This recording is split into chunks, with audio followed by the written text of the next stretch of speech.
Welcome back to Srishti's cooking diary. तो नवरात्रि का time चल रहा है और जो लोग फास्ट रखते हैं आज मैं उनके अलग अलग तरह की रेसिपीज लेके आई हूँ।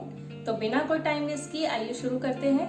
और अगर आपको ये वीडियो पसंद आती है तो प्लीज मेरे चैनल को सब्सक्राइब करना मत भूलिएगा।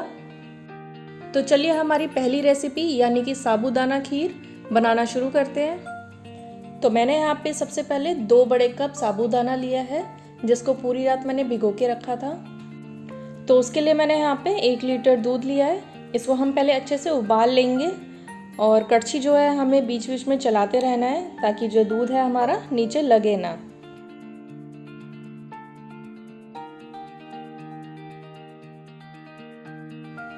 तो देखिए दूध में उबाल आ चुका है। अब हम गैस का फ्लेम जो है वो लो कर देंगे और अब मैं इसमें 1 बड़ा कप साबूदाना डाल रही हूँ। जो 2 कप मैंने साबूदाना पूरी रात भर सोक किया था उसमें से मैंने 1 कप साबूदाना खीर के लिए निकाल लिया था। अब इसको अच्छे से मिक्स करके हम कड़छी को बीच बीच में चलाते रहेंगे। हमें दूध को नीचे लगने नहीं देना है और दूध को हमें तब तक काढ़ना है जब तक वो थोड़ा थिक ना हो जाए। तो दूध धीरे धीरे गाढ़ा हो रहा है। अब मैं इसमें डाल रही हूँ इलायची पाउडर,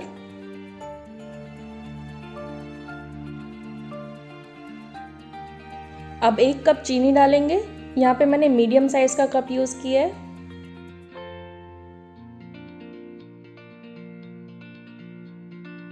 तो अब लास्ट में मैं ऐड करूँगी थोड़े से ड्राई फ्रूट्स। इसमें मैंने लिया है कोकोनट, काजू, बादाम, पिस्ता, किशमिश। आपको जो ड्राई फ्रूट्स पसंद हो अपने हिसाब से आप वो यूज़ कीजिए। इन सभी चीज़ों को मिक्स करके हम 2 से 3 मिनट खीर को और पकाएंगे। तो साबूदाना खीर हमारी तैयार हो चुकी है। अब हम इसको और नहीं पकाएंगे क्योंकि जब ये ठंडी होगी तो ये और गाढ़ी हो जाएगी।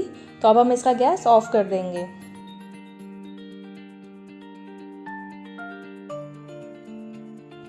तो बढ़ते हैं हमारी अगली रेसिपी की तरफ जिसका नाम है ज़ीरा आलू।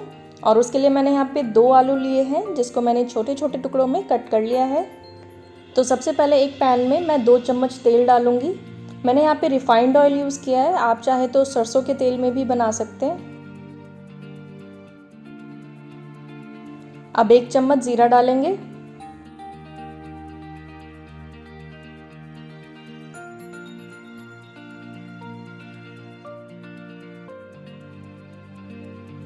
तो अब मैं इसमें 1 चम्मच सेंधा नमक डाल रही हूँ जो कि फास्ट में यूज़ होता है। आधा चम्मच हल्दी डाल रही हूँ।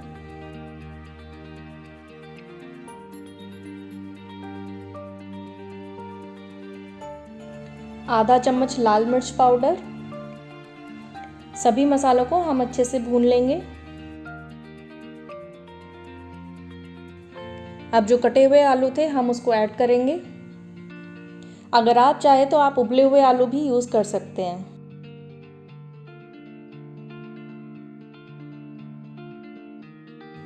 अब इन सभी मसालों को हम आलू में अच्छे से मिक्स कर लेंगे।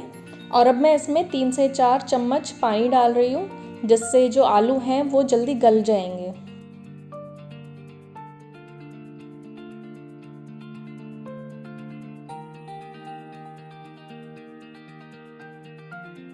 अब इसको हम 2 से 3 मिनट के लिए ढक के पकाएंगे।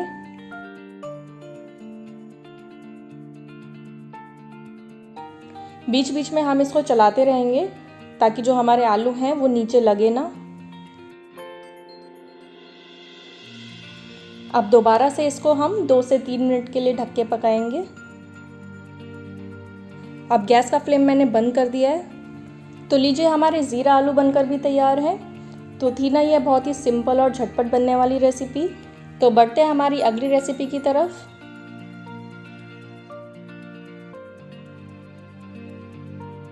तो हमारी अगली रेसिपी है साबूदाना वड़ा जिसके लिए मैंने यहाँ पे 2 उबले हुए आलू लिए हैं और 1 बड़ा कप साबूदाना। आलू को मैंने अच्छे से मैश कर लिया है और अब मैं साबूदाना में ऐड कर दूंगी। अब मैं डालूंगी 1 चम्मच ज़ीरा, 1 चम्मच सेंधा नमक डालेंगे। इन सभी चीज़ों को हम अच्छे से मिक्स कर लेंगे और एक स्टफिंग तैयार कर लेंगे। ध्यान रहे हमें इसमें पानी नहीं डालना है, हमें इसको ऐसे ही मिक्स करना है सभी चीज़ों को। अब मैं यहाँ पे आधा चम्मच लाल मिर्च पाउडर डाल रही हूँ। ये स्टेप एकदम ऑप्शनल है।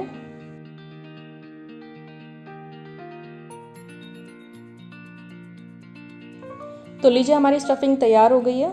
अब एक हाथ में हम थोड़ा सा तेल लगा लेंगे ताकि वड़े जो हैं वो बनाते वक्त हमारे हाथ में चिपके ना। अब थोड़ा थोड़ा पोर्शन लेके हम उसको हाथ से गोल कर लेंगे।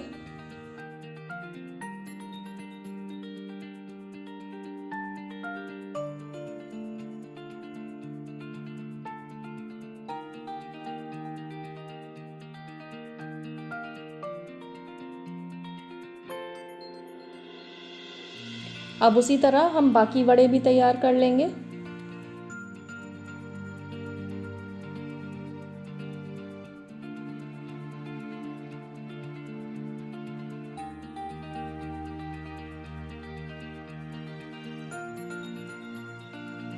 तो वड़े तैयार हैं, लेकिन हम इनको एकदम आखिर में फ्राई करेंगे।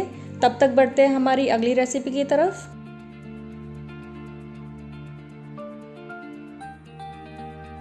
तो हमारी अगली रेसिपी है कुट्टू के आटे की पूरी, जिसके लिए मैंने यहाँ पे 2 उबले हुए आलू लिए हैं और मैश कर लिया है। अब इसमें 1 कप हम कुट्टू का आटा डालेंगे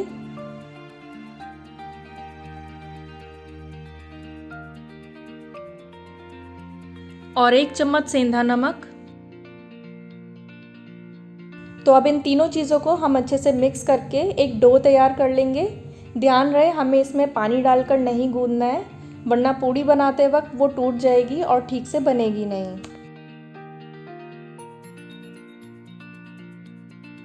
तो लीजिए हमारा डो बनकर तैयार है। अब दोबारा से हम हाथ पे थोड़ा सा तेल लगा लेंगे ताकि जो आटा है वो हमारे हाथ पे चिपके ना। अब इसको मैं हाथ से ही गोल करके एक पूड़ी का शेप दूंगी। अगर आप चाहें तो बेलन का भी यूज़ कर सकते हैं, लेकिन काफ़ी बार बेलन में आटा जो है वो चिपक जाता है और ठीक से जो पूड़ी है वो बनती नहीं है। इसीलिए मैं हमेशा हाथ से ही प्रेफर करती हूँ बनाना।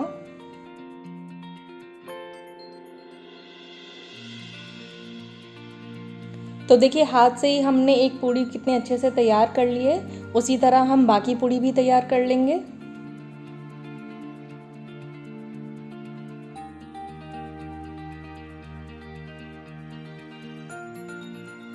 तो लीजिए पूड़ी भी हमारी तैयार हो चुकी है।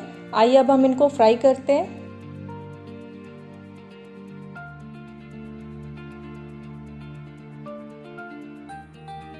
तो तेल हमारा अच्छे से गर्म हो चुका है। अब हम इसमें एक एक करके पूड़ी को फ्राई करेंगे।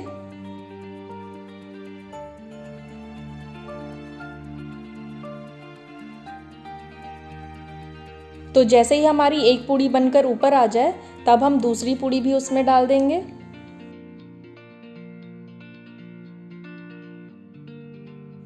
तो हमारी एक पूड़ी बनकर तैयार है। वैसे ही हम बाकी पूड़ियाँ भी तैयार कर लेंगे।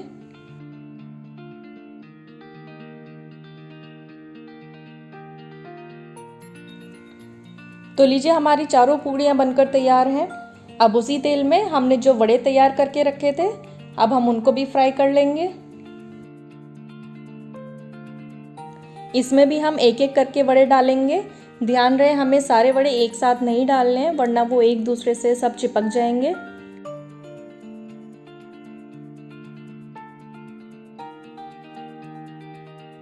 वड़े हमें तब तक पकाने जब तक वो गोल्डन ब्राउन और एकदम क्रिस्प ना हो जाएं।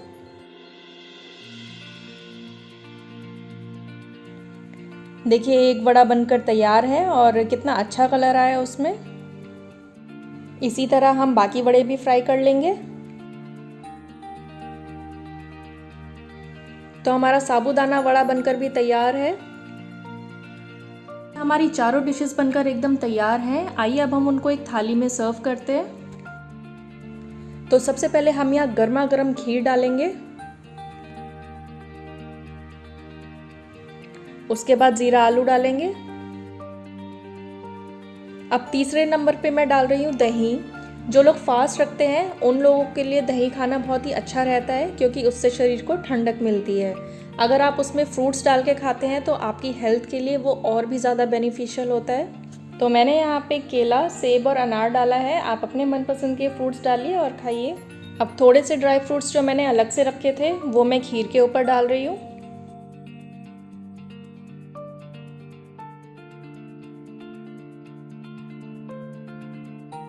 अब जो पूड़ी और साबूदाना बड़ा बनाया था हमने, वो भी हम थाली में रख देंगे।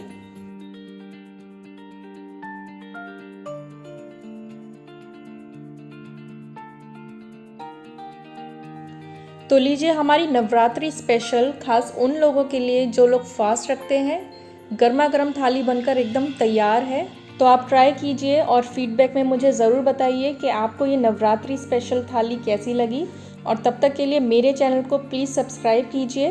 Thank you so much.